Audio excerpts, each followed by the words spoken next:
Hey guys, Josh here from Sportitude Running, and today it is shoe review time and we're going to be discussing all things GT-2000 version 9. This shoe here has had a little update, but let me tell you, at home it's actually got quite the change in regards to fit, feel and performance. So what Asics have done with the version 8 from their last season and what they've rolled over to the version 9, the changes have only been subtle, but the outcome is vastly different. So like all my shoe reviews, what we'll be doing in this review is talking about the outsole, the midsole, the upper, profiling the foot type that could be considering the GT-2000, give you as much information there at home as possible, and who knows, it could potentially be your next mileage shoe. So without further ado, let's get stuck in.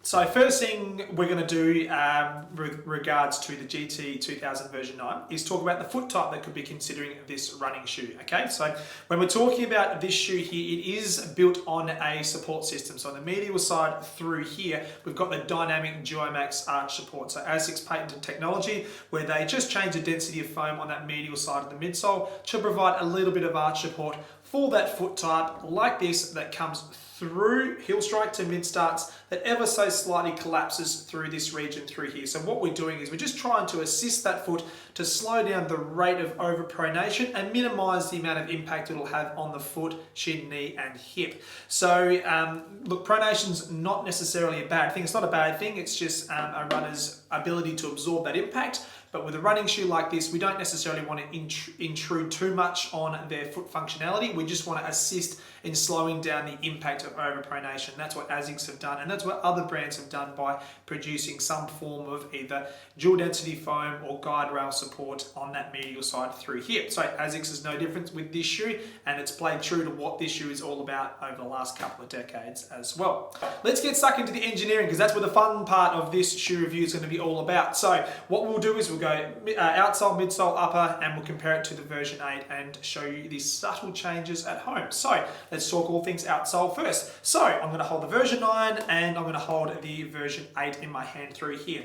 And surprise, surprise, I'll bring it close to the camera. There is very minimal change. Actually, there is no change with the outsole at all. They've used the exact same rubber through the forefoot. They've used the exact same rubber through the heel. The truss-6 system is identical. There is literally no change between the two outsole components through there. So what we have got is we've got a harder wearing rubber, which is the AHAR plus rubber on the lateral side of the heel to compress and offer a little bit more assistance on that first point of contact for your heel striker. As you step through to the truss-6 system, what that device does is it splits the heel and the forefoot engineering, and when we're going from heel to mid starts, it provides almost like a bridge support for your plantar fascia, so it actually gives the shoe a little bit more structure and integrity. We're seeing a few brands veer away from this truss-6 sort of support and going more full ground contact.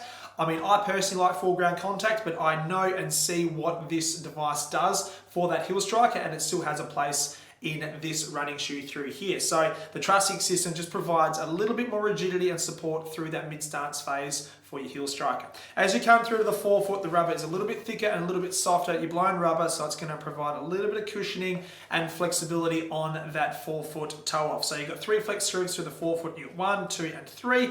And with the flex screws, it's not overly stiff and rigid, and that's probably more to do with the change in the midsole, which we'll get to right now, because with the midsole, ladies and gentlemen, that's where most of the change has come within this running shoe. So I'll just touch on the medial side through here. As we said in the intro, it is an arch support shoe. They've got the dynamic Duomax on the medial side, and they've got the same gel positioning through the heel, and in the forefoot under your first metatarsal, we have the twist gel through the forefoot through there. The change has come in the density of foam. Okay, so on paper, it looks like it's going to be the same. You've got flight foam, 2 layers of flight foam for the midsole, and last year they had 2 layers of flight foam through the midsole through here as well. However, the density has changed with the newer version. So what I mean by that is become a little bit softer. So when you first put this shoe on your foot and you're comparing it to the version 8 from last season, it is noticeably softer, even on that first step in. And when you take it out for a run, the cushioning level has gone up a little bit as well. So you're getting a little bit more impact underneath your foot, which is a nice little change. What that'll do through the forefoot though is actually creates a little bit more flexibility. Now that kind of sounds a bit like I'm contradicting myself, because you've got the exact same outsole from last year to this year with the rubber density, the flex grooves, the positioning, every little intricate piece of detail in the outsole is the exact same.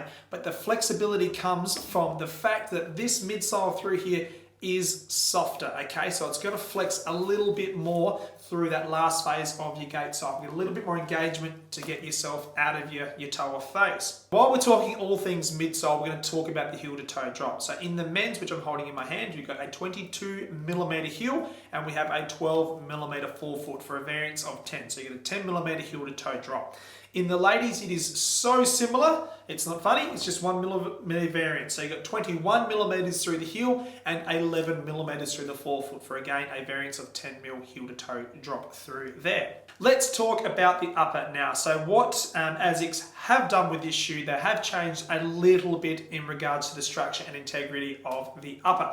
So first things first, to talk about the heel counter. So when we're looking at the heel counter of the version 8 and the version 9, to the naked eye, there's not a lot of change, right? So the actual depth and height is pretty similar in the terms of what you feel around the back of your heel. You have an internal heel counter device, which is going to give the foot a nice strong hold for that first point in contact with the ground.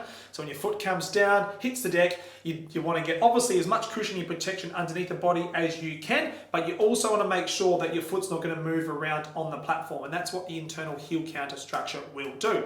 As you're coming through to the midfoot, we've got a nice amount of depth through here. I would say it fits a little bit shallower than the last model. So what I mean by that is the amount of depth which is on offer around your arch is a little bit less. Now, I kind of like that, and the reason I like that is because this shoe here comes in a variety of widths, right? So in the men's you've got a D, a 2E and a 4E, and in the ladies you've got a 2A which is narrow, you have a B standard, a D which is a little bit wider, and then a 2E for just a slightly more generous width as well. So when we're talking about the depth and the width, it's good to have that variety on offer because we can really dial in for specific foot shapes. And that's what I like about brands that call out widths. So when I touched on a minute ago, this shoe is a little bit shallower, but it's okay because you can get the right width to get that fit right for your foot. So nice secure fit through the arch, and as you come through to the forefoot, it is again a little bit shallower than last season. So this shoe here had a little bit more wriggle room through the toe box, which I'm sure some runners out there loved.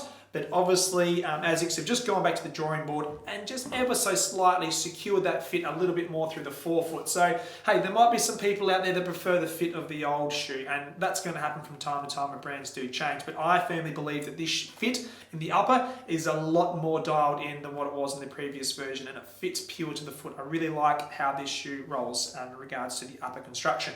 Engineered mesh, so what that basically means is we've got a nice, lightweight, breathable mesh. So on those really warm, hot days, you're going to get plenty of ventilation through your foot, which is going to sort of minimize the impact of swelling and moisture build-up within your running shoe.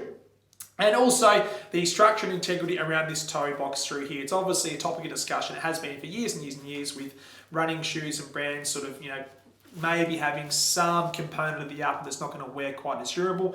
Asics and like other brands have gone back to the drawing board and they've really secured and tightened up their engineering around that toe box region through here. So it's a nice, secure, strong structure to get you through the whole life of your running shoe. Okay guys, so there we have it. That is my take on the GT-2000 version 9. One thing I will call out is there's going to be a number of colour options over the next 12 months. There always is with popular running shoes. And although I did say that there is a variety of widths, which there are, so you've got 4 widths in the ladies and you've got the 3 widths in the men's, there is going to be some restrictions on those widths with regards to what colours they do come in. They will be on our website, links in our video below, so it can take you through to the GT-2000 page. I do really like what Asics have done with this shoe. I need to say, like the 2000 over the years has almost been like your consistent shoe. It's like your favourite spaghetti bolognese. It doesn't really change too much from year to year. But I was really excited to get this one to market because I like what they've done with the midsole. I like the fact they've made it marginally lighter and softer. It's certainly going to be a little bit more comfortable in that first wear-in of your new GT-2000s. It is a mileage shoe. It's not as cushioned as your Kayano, but it's certainly going to play to that runner that wants enough protection underneath their body and is looking for something potentially to be a little bit lighter to maybe pick up the pace on some of those shorter runs as well. So kudos to Asics for sort of going back to the drawing board, ever so slightly tweaking with the engineering of this shoe, but staying true to what the GT-2000 wearer is all about. So there you have it, GT-2000 version 9, great little update, and hopefully this has given you enough information at home to maybe throw it into your running rotation, or maybe not. If you haven't subscribed to our channel, hit the red button down below. If you've got any comments, questions, or queries on this specific running shoe, let us know. If you've ran it, if you've tried it, and you've got your own feedback, let us know also. We love to hear from all of you there at home with regards to your running shoe preferences and choices and comments and feedback. Until next time, guys, stay safe, happy running, and we will see you on the road. Take care.